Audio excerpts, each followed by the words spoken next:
Ano nga ba kabilis magbago ang ihip ng hangin sa politika?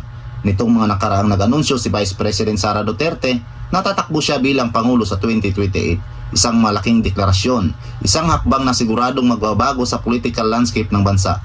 At gaya ng inaasahan, hindi naging tahimik ang publiko.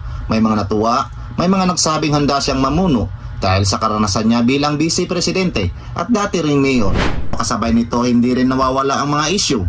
May mga impeachment complaint na isinimpa laban sa kanya.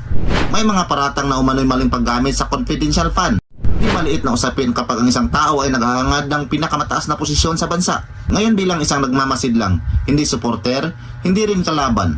Paano ba dapat natin tinitignan ang ganitong sitwasyon? Pero pangalawa, mahalaga rin tandaan na aligasyon ay hindi kaagad katumbas ng pagkakasala. May due process. Dapat trial by publicity o trial by social media ang basihan ng hatol. Ang mas nakikita ko ngayon, masyadong mabilis ang paghahati ng mga tao. Todo depensa, todo atake. Pero sigurado ang mas kailangan natin ay mas mahinahong pagtingin. Ano ba ang plano niya para sa ekonomiya? Ano ang konkretong hakbang sa trabaho, edukasyon, seguridad? Paano niya harapin ang mga isyu laban sa kanya?